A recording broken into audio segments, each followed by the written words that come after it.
Hello and welcome to the stream. As always, I'd appreciate it if you can just let me know if I'm coming through, you can hear me and all that.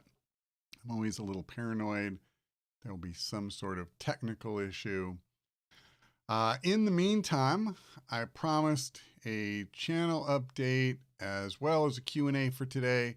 So I'll start by talking about my upcoming plans on the channel, and then we'll answer the questions. But please feel free to go ahead and start posting them now. So, okay, what's coming up? Basically, two sorts of videos. One would be, when is my next series? And then the other is, do I have any one-offs planned? And the answer is yes to both. So let's talk about the series next. If you've been paying attention at all, then you may be aware that I have been jonesing for Marvel's Midnight Suns to come out, well, pretty much since it was announced. It is due to be released on December 2nd. And there's no way I was going to be able to start a new series and have it finished by then. And so, I am waiting for that. I also, honestly, I could use a little bit of a break after Warhammer 40K. There were so many really long missions, and recording and editing that series was quite a chore. So I don't begrudge that or anything, but my only point is I'm kind of grateful to take a little bit of a break right now. But Midnight Suns coming December 2nd. And my intent is to do that as a daily series. I know at least the last couple that I've done have been every other day. But one thing I'm looking forward to is after we get past kind of the initial part of the game where there's a lot of cutscenes and stuff, they're kind of, setting up the scenario and the world. But the missions tend to be relatively short. And so I expect that I will be able to do like 20 or 30-minute episodes if I want to, and they'll make sense. And I haven't had the luxury of being able to do like half-hour episodes fairly consistently in a really long time. So that's coming December 2nd. In the meantime, I have another video that is going to be coming out within, let's say, the next 2 weeks. So for the first time ever, I am doing a collaboration with another YouTube channel. For the moment, I'll keep it under my hat as to who it is. Keep it as a surprise until the video goes live. But someone else and I will be doing an XCOM video, and it's sort of in the realm of a guide, but in a lot of ways, it's more of a discussion. So we'll be doing one video on my channel, one video on his channel. We recorded it yesterday. I'm pretty happy with how they turned out. I hope people will be interested in it. And, if people enjoy it, if it gets a decent amount of views, I mean, I'm not trying to break any records or anything, but I would really enjoy if we could do more. If there's interest from people, I think we both would enjoy doing more discussions about XCOM 2. So, we'll see how that goes. And that should be out. I'll be conservative and say within the next 2 weeks. It's quite possible that it will be sooner than that, but we'll see. Beyond that, I don't have anything concrete. So I may try to do another XCOM 2 like one-off video, but that's going to, depend on my work schedule and various other things. So I don't want to promise anything other than what I've already talked about. And so that is that phase. Let's go ahead and move into the Q&A.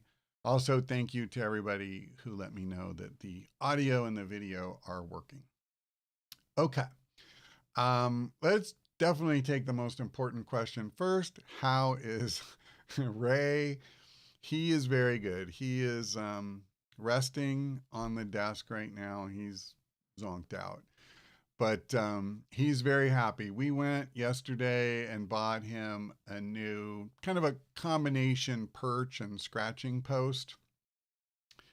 He was way into that. He really enjoyed it. So I'm very glad that we picked that up for him. And is that literally the only question I've got so far? You guys better get busy. It's hard to have a Q&A without the Q.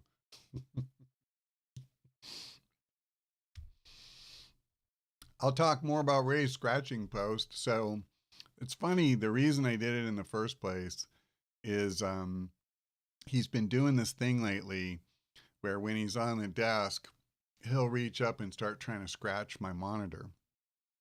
And I had a little bit of trouble figuring out why he was doing that because it's not something he traditionally did. But I realized that his old scratching post, it has this pretty heavy carpet all the way up and down. He had shredded it so bad, like there's nothing left. So, I know you need Ray on camera, but that's up to him. That's up to him. All right, so let's see. Mystery Meat. Any interest in the new Monkey Island game? I have to confess, so I was never a big Monkey Island fan. Like I remember when the originals came out, and I never really like the sense of humor didn't really land with me. But the other probably bigger issue is that style of adventure game, I always found the puzzles just really, obtuse. I couldn't wrap my mind around them. And most of the time, I would get very frustrated very quickly if I played any of those type of games. So, whether it was the LucasArts games or Sierra Online, I respected those publishers and I knew they had a large following. But yeah, for me, like I just could never quite get over the hump and enjoy them. So, no, I don't personally have a lot of interest in it. But I know there will be people that, really love revisiting that world. And I'm glad for that. Oh, this is a good one. Jason Garza asks, do I have a preferred difficulty on strategy games? I always tend to make myself feel bad for wanting to play on easier difficulties. Well, Jason, if my opinion helps at all, there's no reason whatsoever to feel bad about that. I think you should play on a difficulty setting that you're comfortable with. And I have some of that tension myself in the sense that, you're playing on a channel and people want to see you get challenged. And I think a lot of people like to watch someone play at the highest level of difficulty on these games. But particularly if I'm playing for the first time, I don't necessarily, have the ability to do that successfully. I'm not some sort of super genius who can, figure everything out instantaneously. So like I get it, Warhammer 40K, that's one where when I first started playing on normal difficulty, I really struggled and I had to restart a few times. And then ironically, what ended up happening, so I finally reached a point where I thought, okay, I'm playing well enough, I can do this on camera.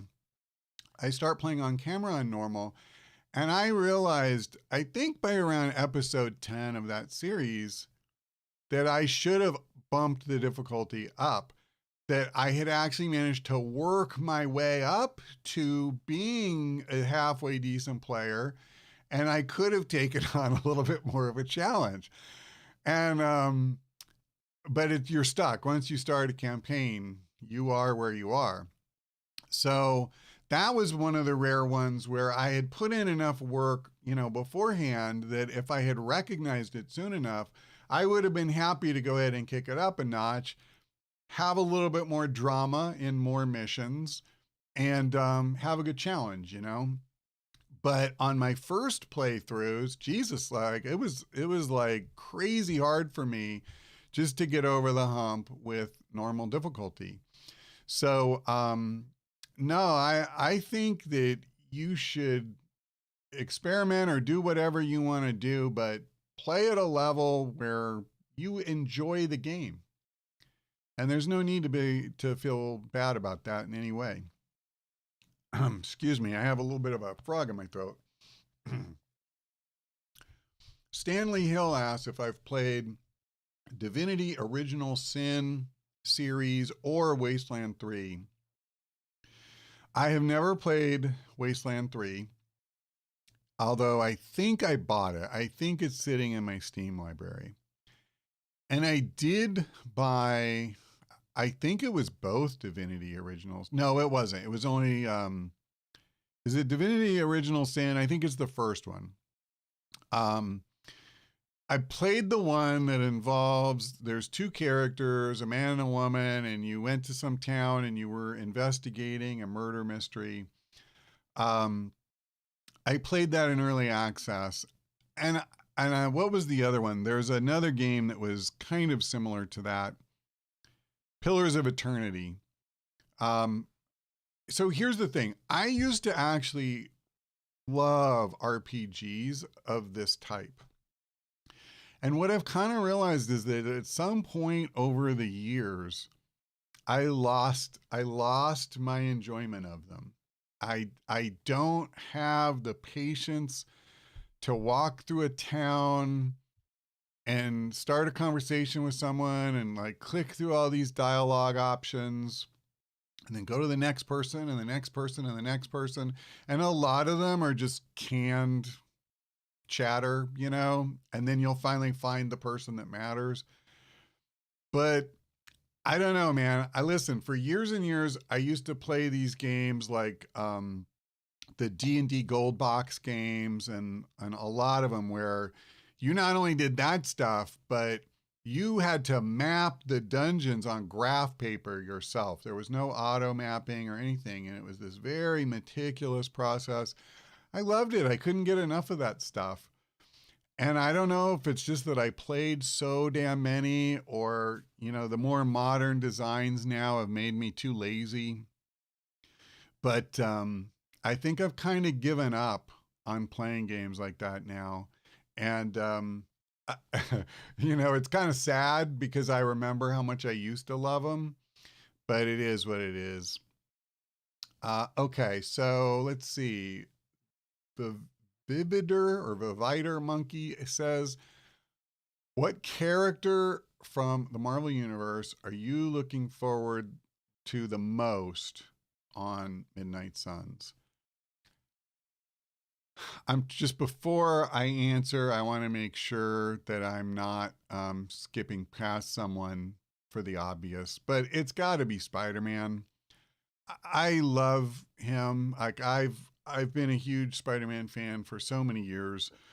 I started reading comics when I was like 12 years old. Spider-Man was instantly, you know, one of my favorites, if not my favorite character. So there are certainly other characters in the game I'm really looking forward to. Like I can tell you Ghost Rider's powers visually in this game are just stupidly entertaining, way over the top and fun. And there's some really cool things you can do with portals, you know, like magic. Seems like if you can wrap your mind around how to utilize her abilities, you can do some really cool tactical things with her. Most of the characters that are in the game, even ones like Magic, I haven't read much of anything with her in it. I had kind of dropped out of X-Men by that, you know, point, and I was never really a New Mutants fan, etc. But like in the time I spent playing it, she was really an interesting character to me, and then her powers were also very interesting. So I'm looking forward to most of them, but if you ask me who's the one, it's Spider-Man. And from what I saw, they really nailed his personality too. So yeah. Okay, Jeff K asks if I have any plans to go over the new Into the Breach update. Yeah, so I bought, or I didn't buy it because it was a free update. I downloaded that, like I re-downloaded the game. I tried playing it, and I was sad to realize that in the time that I've been away, I've really lost my sense of how to play well. So forget the new content. I couldn't beat just a regular scenario. And I tried 2 or 3 times, not like anything crazy. And I believe this was when I was in the middle of recording Warhammer. And so I realized, like, yeah, I'm not just going to be able to jump into this really quickly and record something. So I put it aside, which is kind of the kiss of death for a game as a general rule. I should go back and revisit it, and I wouldn't mind uploading it to the channel. I will say, like, I did a search at the time, and people who did upload videos on it, they were getting virtually no views. When I played Into the Breach, I got almost no views on it. It was a really poor performing series. So I might do it, but it will have to very much be for the love of the game. Because I don't expect very many people to be interested in it, sadly. And it's a game that I loved. Like when I played Into the Breach, I would have happily recorded a series for every single, I forget what they call them, but the different groups that you play. But there just wasn't enough interest. So even once I got halfway decent at it, I recorded 1 or 2 series and I let it go. So we'll see, but I don't have any specific plans to do it. Crusader Adam asks if I'm interested in any games from Tales of, like Tales of Arise series or Legend of Heroes. So I have to confess, Adam, I'm not really familiar with these. I believe I've heard the name Tales of Arise, and that's it. So it's funny. I usually, when I record a series of a Q&A, and somebody mentions a game like that, I'll check it out after. So I'll look at them after the Q&A, but I'm not familiar with them right now. So Carlo Shamal asks, hi, I'm from Mexico. I'm trying to get almost the same experience I have with XCOM. What do I prefer, Phoenix Point or Warhammer 40K? Well, I personally did not care for Phoenix Point. A lot of people didn't.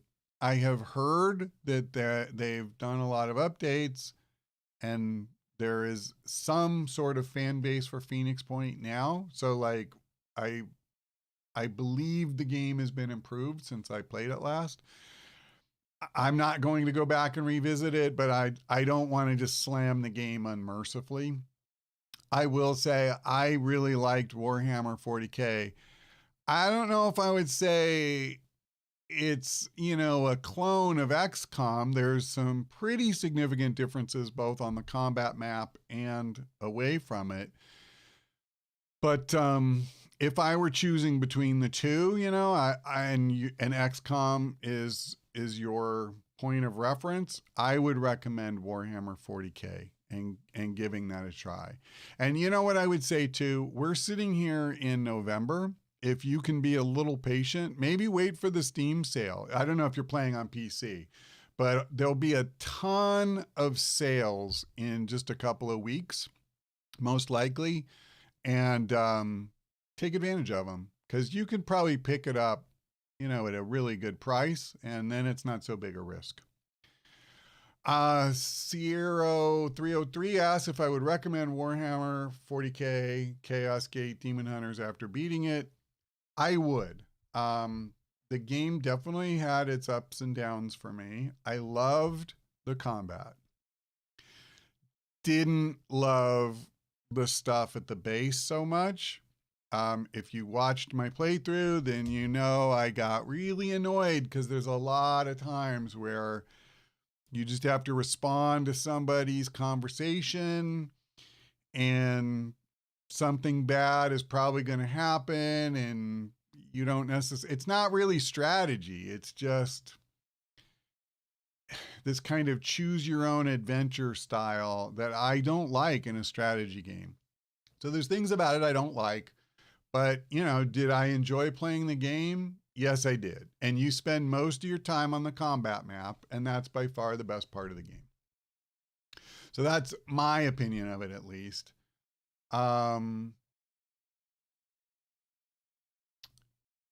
So Casper had some comments about Divinity Original Sin and 1 and 2. You're probably right. You're probably not going to see it on this channel. I will listen, as far as playing stuff like that on the channel too. Here's the other problem I have with RPGs of that type. Usually the combat is moderately challenging, right? It's not an XCOM level. So that's not necessarily going to hold viewer interest. If you're playing, it's one thing. But if you're watching, it's not going to be as dramatic as a good XCOM mission. And these RPGs, like Wasteland 3, takes like 100 hours from what I understand to play. Hey, maybe it's only 80. So, I mean, just think about that. Even if I do 40-minute episodes, that's 120 parts that I have to upload. People just, in numbers, they don't stick around for a series that long. And I don't want to upload the same series every day for 4 months. If I did every other day, it's 8 months to get to the end of it. So it's very hard for me to, even if I was like, man, I'm dying to play Wasteland 3, which I haven't felt, very hard for me to commit to doing that on the channel. Nellis Concarde asks if I want an XCOM 3. If so, how would it look like? What kind of setting? What's the story about? Okay. Yeah, of course I want XCOM 3. I mean, sign me up. For Axis, they can take my money anytime they want it if they'll make XCOM 3. So that part's easy. As far as what I want it to be, I don't have like a checklist of things. I would love it if they incorporated some elements from Chimera Squad into it. I don't want it to be a Chimera Squad clone. We definitely want the more robust campaign with customizable soldiers, a full roster and all that kind of thing. They teased Terror from the Deep a little bit, potentially, at the end of XCOM 2's cutscene, at the end. I never played the original. I think it would be kind of fun if they did something like that. They've also teased in both Enemy Unknown and this game, they've teased the idea of this bigger threat out there that's coming, and somehow the elders are trying to save all of us from this threat. At some point, they either have to pay that off or shut up about it. And so I would like to at least see something. Like, if that's not the focus of the next game, then at the end of the campaign, at a minimum, I want them to arrive. Like, I want to know that's what XCOM 4 is or something. So, but beyond that, I will certainly critique a game's design, but I'm not a game designer. And I certainly haven't sat down and spent the time to map out, what I want. I think the biggest thing for me, quite frankly, is give me a game that's largely bug-free, because we haven't had an XCOM like that. As much as I've enjoyed Enemy Unknown and XCOM 2, you really have to swallow a lot of bullcrap in the form of glitches and bugs. And that wears me out sometimes. One of the things that I'm hopeful for with Midnight Suns is, at least in the 4 hours that I spent playing it, I encountered no bugs, no glitches, no performance issues, nothing. To say it was the best optimized Firaxis game I've ever played is doing it a disservice, because that's a low bar to clear. It was as problem free as any game I've ever played. I hope the whole game is like that, and that we all have that experience. Okay, so let me see if I can find the next question. So yeah, Grapple Juice just kind of amplified what I said, that apparently Phoenix Point improved a lot since release. I've heard that. I have no personal opinion, but that is what I've heard. Psy Unit says it's unfortunate, but games like XCOM, FTL, Into the Breach, etc., are simply too niche to get a wide recognition. There's some truth to that. I feel like, you know, XCOM has pushed through into people's awareness way more than most tactics games.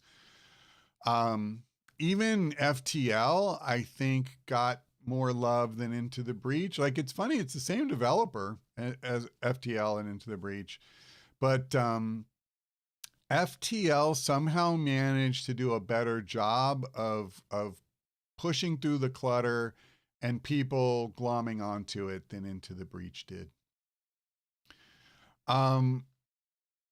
Nellis Concardi also asked if I've played Mario and Rabbids Kingdom Battle and how I liked it. So I played it very briefly, and it's a game. I said about Midnight Suns at the very start of the stream that it's a game, like, in the beginning of it, there's a lot of cutscenes and like setting this, they set up the game and the events and the world and all that crap. And it was well done and all that, but I played for 4 hours, and only at the end of the 4 hours did I feel like now the game would actually open up and you could kind of play the game as the bulk of the campaign would be. Well, Mario plus Rabbids was kind of had the same feel.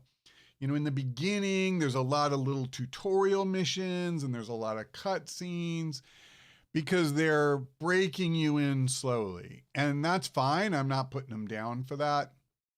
But what it does is, if those cutscenes and stuff don't really pull you in, it can discourage you a little bit or make the game less interesting. That did happen to me a bit with Mario. So I have thought about going back to it. I have even thought about playing it for the channel. That's another one that at this point in time, I'm pretty sure I wouldn't really have much of an audience for. But I will say, if Midnight Suns weren't coming out, I might be playing it right now for the channel. But it is what it is. So anyway, let me just say hi to Derek O'Neill. I appreciate the greeting. Same for Ham on Ryan. I'm trying to catch up to anybody who came in and said hello. Okay, so Crusader Adam says, a little disclaimer and a warning, counting your comments. Each game from the Tales of series is a separate entity, and each game from Legend of Heroes are canonical unto themselves. Both series are story driven, lots and lots of reading and cutscenes. So if I was ever going to play those, it would have to be off camera. I'm just not going to do that on camera. Okay. As a part of the RPG conversation, I reckon these aren't really RPGs, but have you ever heard of them? Stardew Valley, Undertale, and Lisa the Painful. So Stardew Valley is a game that I have played.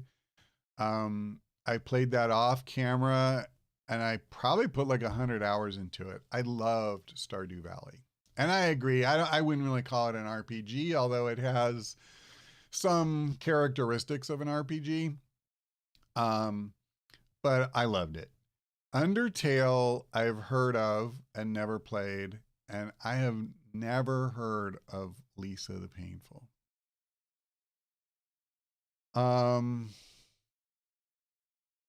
Okay. Hammond Ryan asks, what brand of shirts do you wear? Okay, give me 1 second. I want to make sure I tell you the right brand. So today I'm wearing one from a company called Johari West. And you can find their stuff on Amazon. You can find it on, they have a website of their own as well.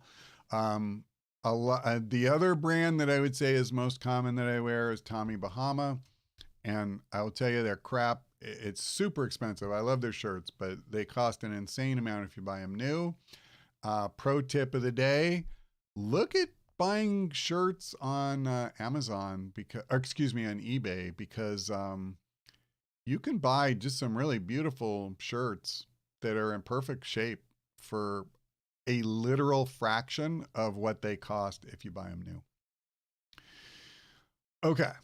Hello, Content Surprise. Nice to see you as well. So Casper asks, favorite Marvel villain? It looks like yours is Doctor Doom. Mine is Thanos. And that's not because of the movies. I fell in love with Thanos a very long time ago. In fact, I'll tell you just a quick little bit of trivia. One of my favorite comic book events of all time wasn't even an event at the time they did it, but Jim Starlin, who created Thanos, he was allowed to do the story and art for an Avengers annual and then a book called Marvel 2-in-1. And he just did this story with Thanos versus the Avengers and a few other characters. And what was I going to say? So he just did like part 1 in the Avengers annual and then did the second half in the other. And annuals, for those who don't know, they're much thicker than a normal comic book. So it was a really good sized story, really enjoyable. And I loved it. And it tied up a lot of Thanos' story at the time. But anyway, so Thanos is my favorite villain. My favorite book. I love Gates of Fire. I'm not going to say it's my favorite, but I love Gates of Fire. Oh, wait. I think I'm thinking of one called The Hot Gates. I take it back. Hold on. Let me look really quick. No. Here you go. I'm not faking it. Here's Gates of Fire. Really good book about the Battle of Thermopylae when 100 Spartans, or was it 300 Spartans, took on an incredible army. And just like the biggest underdog battle in the world. It's a fantastic read. What is my favorite book? It's Lord of the Rings. It's Lord of the Rings. I fell in love with that when I was in the 7th grade, and I've reread it I don't know how many times. I've reread it, in fact, within the last year.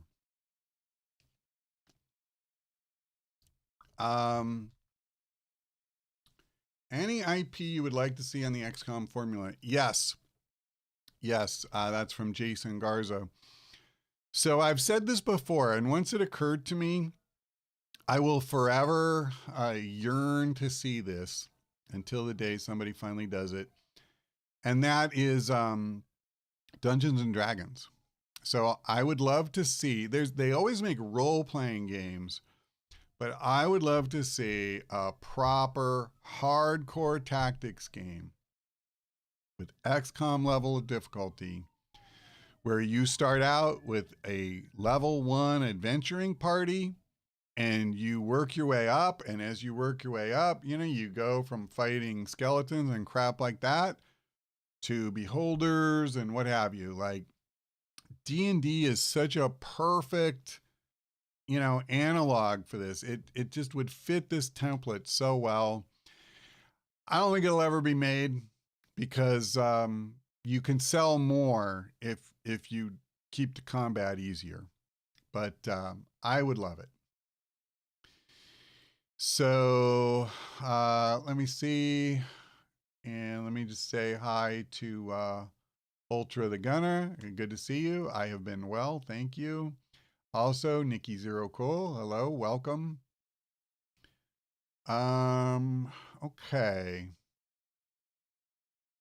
So Philopos, this isn't really a question, but he's looking forward to Midnight Suns, but wants to wait 6 months until the major patches are out and then try it.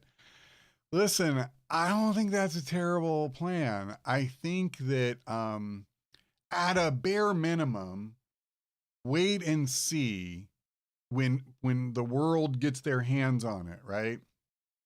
Are you hearing about a lot of bugs like we do with a lot of games, or is it clean?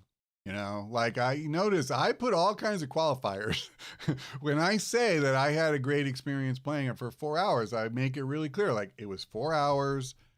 You know, I can talk about me and the handful of other people that were there at that event, but that was under controlled circumstances, right? Like I'm sure they had all those PCs configured identically and they were all, I'm sure, top of the line, you know, and all that stuff. So it totally makes sense to wait and see what kind of shape it's in. And if you feel like it looks good at some point, that's the time to buy it. But you don't need to pre-order or any of that crap. Just chill and see what happens. Yeah, Casper, honestly, I thought it was pretty funny that I think that's the first time someone's mentioned a book, you know, and it's literally one I could put my hands on like that. That is funny. And it's not like this is Lord of the Rings or so. Like this book sold well enough. I'm not trying to act like it's, you know, no one ever bought it. But it's not, you know, one of the 10 hottest selling books of all time either. Okay, so Doxed, I'm not sure how to pronounce that, says he finished a campaign on XCOM 2 for the first time after trying many times. It was on Commander. I had 20 flawless missions, and the final mission was flawless. Thank you for your guides.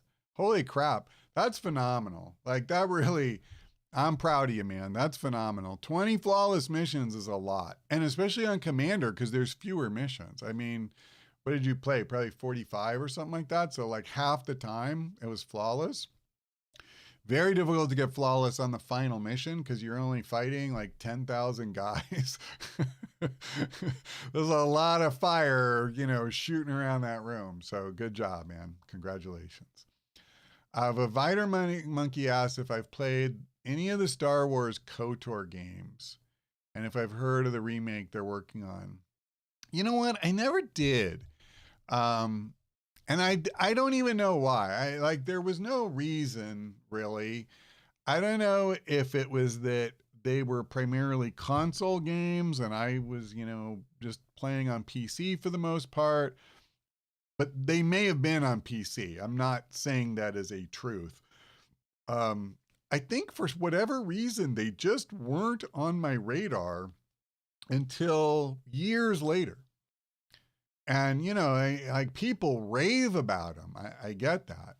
So I don't know. I'll probably check it out, but they tend, I think, to be action games. And I don't tend to do well in action games. Listen, anybody who watched me try to play Stray on camera, I mean, it's a struggle for me. You know, it's really not easy for me to do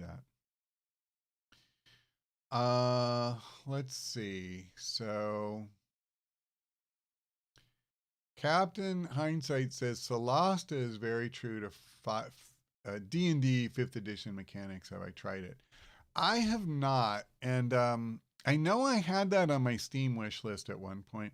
I think honestly, part of my problem these days is that I have a very full work schedule, and then because I play games for the channel, and I'm not saying this to whine, but like you have to record an episode. I spend a fair amount of time editing the audio, then I edit the video, And then the upload process takes a certain amount of time. Getting the description, getting a thumbnail can take me a long time unto itself. So what I'm trying to say is a lot of the time that I would spend playing a game instead goes into preparing a video to upload and kind of administering the channel, you know, like responding to comments and stuff like that. And when I do play, it's in a chunk just long enough to make the episode and then I stop. Whereas if I'm not recording, it's different, you know, like you'll just play until you can't play, like you don't have time anymore. So I tend to play less games than other people would, or than I would if I didn't have a channel. And again, I'm not really complaining about that. I like having a channel. So, you know, it's just something that is part of the deal. But it is hard because like all these games come out and I'll look at it and go, oh, yeah, that looks fun. Like over here on near my TV, I still have Horizon Forbidden West. I really want to play that, but I don't know when in the hell I'm going to have, you know, 70 hours or whatever it is to put into it. Because I don't just want to play it. Like, I want to do what I did with Zero Dawn and explore the whole map and really, you know, dig into it. And I don't have time for that. So someday. Okay, Casper, I appreciate the recommendation. So you said since I have Gates of Fire, there's another suggestion, Con Eagle Dawn. I'm going to butcher that. I will try to look that up after, you know, the stream, and I may check that out. Vivider Monkey asks, Dungeons and Dragons Firaxis game, from which adventure or edition? That's okay. As far as the world, for me, I would want it to be Forgotten Realms. I forget the name of the one they used for their online game, but I couldn't be less interested in that. And I like Dragonlance. I think a lot of people still have fondness for that world. But your variety of enemies would be way less because it all really revolves around, wow, I guess it's been a while since I've read the books because I can't think of the humanoid but dragon kin enemies that they fight. But it's going to get very samey. I want the traditional D&D stuff. As far as which edition goes, I will say this might be heresy. I don't necessarily want it to strictly follow D&D rules. And this is another reason why I don't think the game would ever be made, because I think they want everything to follow those rules. But like I say, I want XCOM hard combat, and D&D isn't made to do that. You know, like that's not the experience they're trying to give you. And Content Surprise, it points out, I think rightly, that some RPGs like Baldur's Gate can be very difficult, but the combat style isn't grid/turn-based. Yeah, I'm not saying they're all a walk through the park, but I don't think I'm being controversial when I say that, like, if you look at how XCOM is structured and the challenge level it's meant to offer, that is not the experience that they're trying to give you when you play, you know, Divinity Original Sin or games of that type. It's just not, because it just gets old, man. Like you can't do 100 hours of that crap. It's too much. And you couldn't finish the campaign, a lot of people. Yeah, wow. Hey, good to see you. I'll just say Mr. Person because I'm not sure how to pronounce your first name, but no, I remember you from forever ago. Thank you for coming. It's good to see you. Makar asks if I've tried Monster Train. You know what? I haven't, and I should, because I do like some deck builders. I mean, it depends on the game. I know Monster Train at least was very popular. I don't know how many people are playing it now. But I have enjoyed some deck builders. I really liked Rogue Book. If anybody had been interested in watching, I would have happily uploaded more of that. But it wasn't just my audience. I saw searching other people's YouTube videos, like that game just didn't find an audience, sadly. Okay, so Jason Garza asks, as someone who hasn't been a fan of card games in video games, would you say Midnight Sun is going to be worth checking out? So, yeah, I did a whole, like, you should go back, watch my video that I did. I did 2 videos on Midnight Suns. I had a chance to play it for 4 hours and came back and made some videos based on that experience. The first one in particular, it's the one that has Spider-Man in the thumbnail.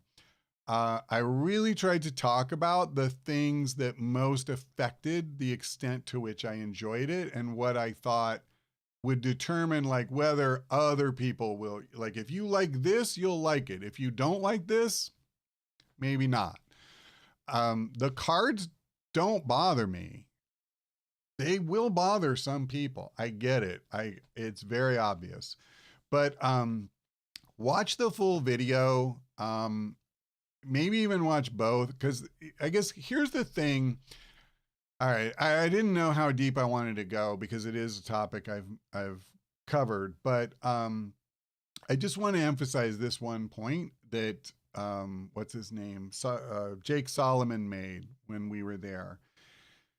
And when he talked about the cards, he said, what you need to understand is every strategy game is like a puzzle. And there has to be an element of variability for the puzzle to stay interesting. So in XCOM, they did that with the chance to miss.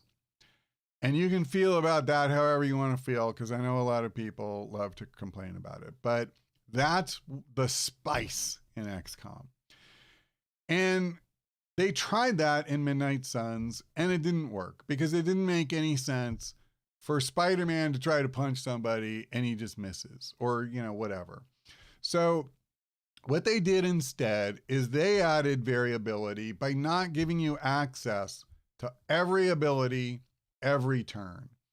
And so the cards are just a delivery system for the abilities. One of my viewers in one video I did, I remember they said they should have called the cards panels, like from a comic book. I thought that was freaking genius. And honestly, I wish they'd have done that. But anyway, to me, the game and how it plays is very cool. I'm really looking forward to playing it. It's not going to be for everyone any more than any other game is for everyone. But I personally enjoyed the time I spent with it, and I at least recommend that you check it out and decide whether it's for you, not just based on a surface thing like I see cards. So Nikki Zero Cole asked, did this series for Warhammer 40K get you to read or look into the lore for the Warhammer universe at all? I have read some lore and felt it was really entertaining. So it did not, Nikki. I will say this. So when I first started playing, it was kind of eye-rolly for me. To say I wasn't into it is kind of an understatement. It was off-putting the extent to which I got bombarded with Warhammer 40K lingo. As it went on, it got more interesting to me. So I don't know that I would say I'm a fan, but I would, like, let me put it this way. Once upon a time, something being Warhammer 40K actually was a bit of a negative for me in how I would view a game, and it would put me off because I knew there was this mountain of lore that I knew nothing about. Now it would be a small plus, like, oh yeah, like I am a little bit into it, but not, I'm not ready to jump in there with both feet. Yeah, and SI Unit mentions KOTOR 1 and 2 are on Steam. I'm sure they are now. I'm talking about back in the day. But listen, they were probably on PC then and they just, went right past me. Let me see. Let's see. I'm going to move forward a bit. SI Unit does mention that KOTOR runs on D&D rules, edition 3.5, and you can pause to consider your moves. Yeah, that's an interesting system. A game that was like that I loved, another superhero game, and that is Freedom Force. A game that it breaks my heart did not find a bigger audience because, oh God, what's his name? I have a mental block, but he went on to do the BioShock games, right? Ken Levine. And I know Freedom Force was a real passion project for him. And I wish it had made more money because I think he would have happily made more games. But my point is, yeah, that was similar where it's live action or whatever you want to call it, but you paused often to like tell it, okay, you attack this guy with this power, you attack that guy, and so on. And so yeah, that's interesting. Maybe I'll check out the remake when it comes out. Let's see. Dox asked if I'm going to play through all of the 28 DLC missions from the Tactical Legacy Pack. I don't think so. I've played a few of them. I think I finished whatever the first little group was. There were maybe 3 or 4 missions. I found them kind of tedious, to be honest. I would have to really make myself do it. And I don't have the drive to do that.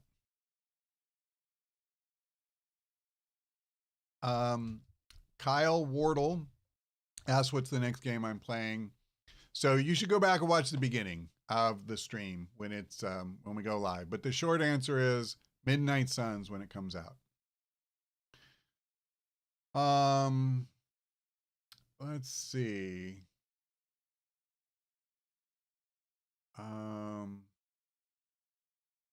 Content Surprise asked if I have considered doing a dungeon crawler or 4X game like Stellaris. Before I answer, let me just thank Mystery Meat. Thank you very much for the super chat. I really appreciate that. So, dungeon crawlers, I mean, like nobody even comes out with them anymore, do they? 4X games, yes. So I tried actually to play Universal. Oh God, no, that's not it. It's something Europa Universalis 4, I believe. Same publisher, Paradox.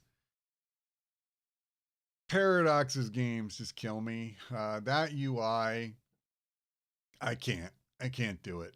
So, but the 4X game that I played a lot on the channel is Civ 5.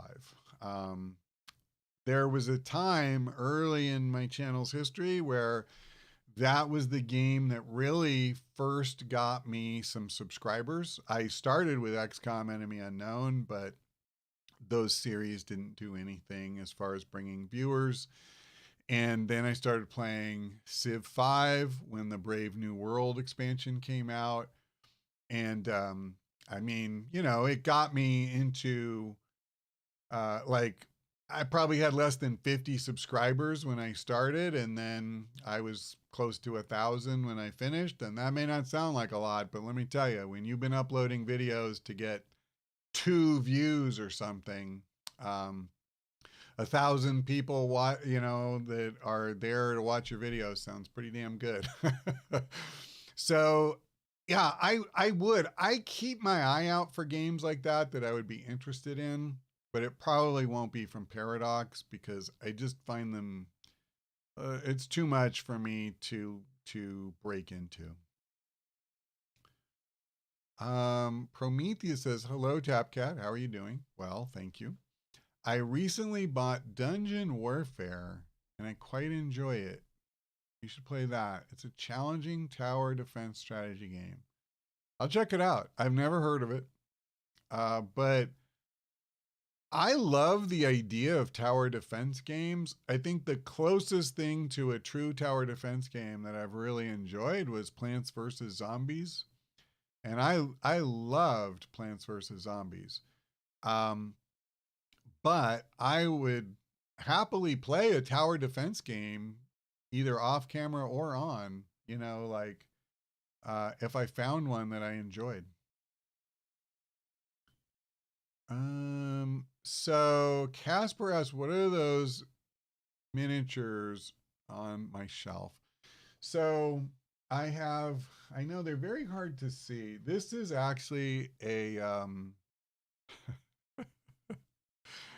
oh my God, why can't I think today? Every word is fleeing here. I think you'll recognize it from XCOM 2. And it's pissing me off. I'm filled with mental blocks today because I cannot summon the name of this stupid monster that I have fought 10,000 times. I also have the Hunter from Bloodborne, possibly my favorite game of all time. And this one is the Beast from the X-Men.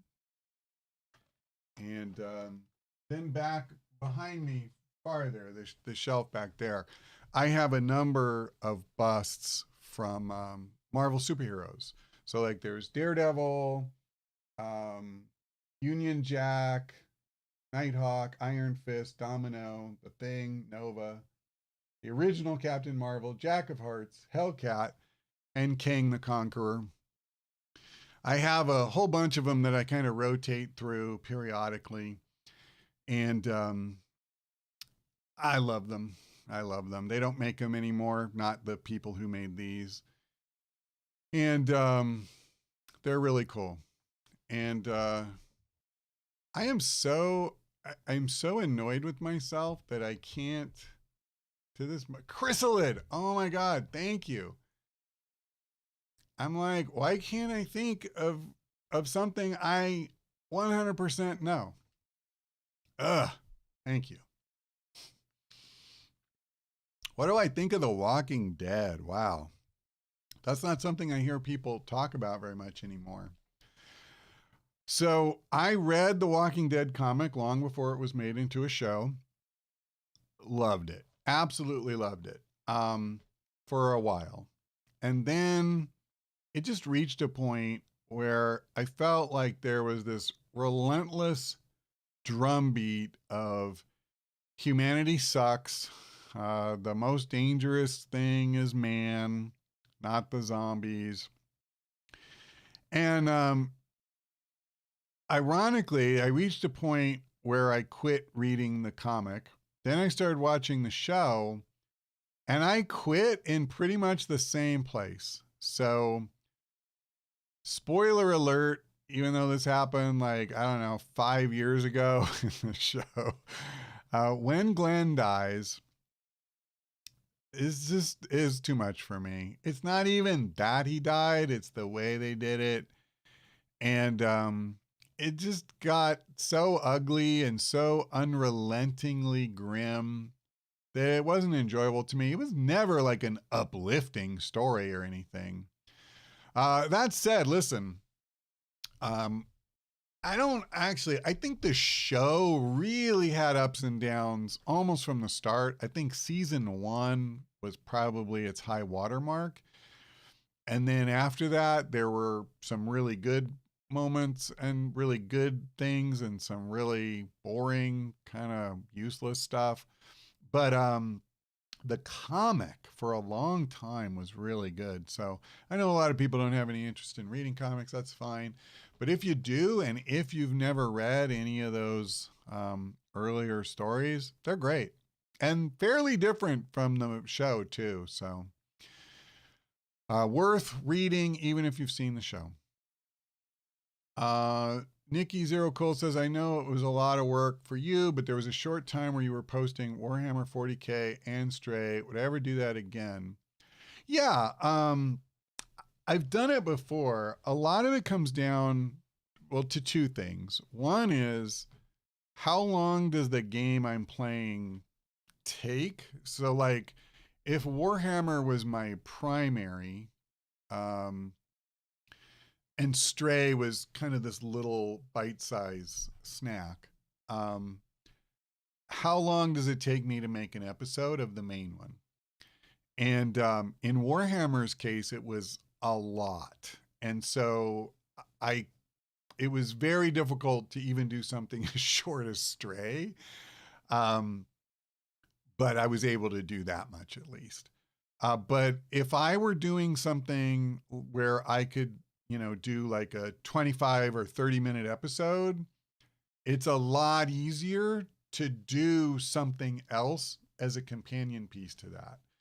When you need up to an hour and a half to record a mission, and by the way, going into the mission, I never knew how long it would take me to record one. It's very difficult to work around that. Also, the other thing is my work schedule and things like that. So a lot of times my personal life, if you want to call it that, or my professional life, it can either take all my time, or like what it does is it just kind of saps me of my energy and focus to the extent that I don't have a lot left over. But I used to, in years past, I used to do 2 series at a time. I think I even have done 3 series at a time on rare occasions. But that's obviously very difficult. So never say never. I would consider doing it again, especially if you're doing every other day. Having one that can slot in on the off days is great. Okay. And we're a full hour in now, so I'm going to start trying to wrap it up. Yeah, a couple of people mentioned they didn't know they made XCOM figures. And it's not something I think that they did a ton of. I specifically, at one point, I decided to make a little shelf that had some stuff from video games that I really liked. So like, I didn't show this one earlier. I had played, the first Legend of Zelda game I ever played was A Link Between Worlds. I really loved it. And so I searched and I found, this. But likewise, I just decided I would kind of put together a number of things that were video game related. And so, of course, me being me, I'm going to look for something XCOM related. And so I found the Chrysalid and I found the guy from Bloodborne and stuff. But I don't think it was like shipping, to Target and Walmart or anything like that. Okay. So content surprise, to go back to the question earlier, dungeon crawlers like Eye of the Beholder are still releasing. Yeah, you mentioned Legend of Grimrock, but you know how long it's been since Legends of Grimrock shipped? Like, that's recent for that genre, but it's not. It's not a recent game. I know they did a sequel that's more recent. Yeah, listen, I would consider it. I just have to have some confidence. Like, here's the thing. I know Legend of Grimrock, it's got a lot of puzzles in it. And I'm not necessarily good at solving puzzles of that type. And that could make it a very painful series for you to watch. Okay. Kyle Wardle asks if I will ever do an XCOM 2 Season 7 series. I think so. I am never going to turn the channel, I don't think, into all XCOM all the time. But I love playing XCOM, and when I can take a break, and my viewers can take a break, because even though I know people like to watch me play XCOM, but if I did nothing but play XCOM 2, I think people would wear out. So as long as you kind of get a pause in there to refresh both me and you, I would happily go back to it. I think what I'll do is next time I play, I will do another modded campaign, but it will be with completely different mods than I used in season 5 when I did it, and ratchet it up that way. When I met Christopher Odd at the Midnight Suns playthrough event, he was telling me about a couple in particular that he really recommends, and he was even kind enough to tell me, like, you know, if I ever do a campaign like that, to reach out to him beforehand, and he'll suggest some more. And I think I would take him up on that offer. And so I think that's what I would do. There's like a sneak preview of some months or possibly a year or more from now when I do season 7. There's a good chance that's what you can expect. I love Mr. McBaldspot. I quit watching Walking Dead about 20 minutes into the first episode. You made it further than I did. As with all things, it is not for everyone. And I do not begrudge that. Let's see. So somebody suggests Mountain Blade. I've looked at it. I probably should try it. Yeah, content surprise. So to go back to the Grimrock thing. So I guess he looked it up. Grimrock 2 was 2014. That's what I'm saying. Like, this is one of the most recent, if not the most recent, true dungeon crawlers I can think of, and it's freaking 8 years ago.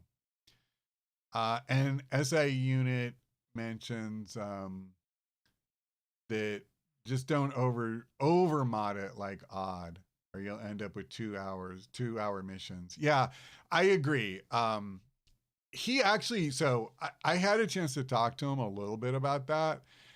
Not from the length of missions so much, but just the how many mods he used.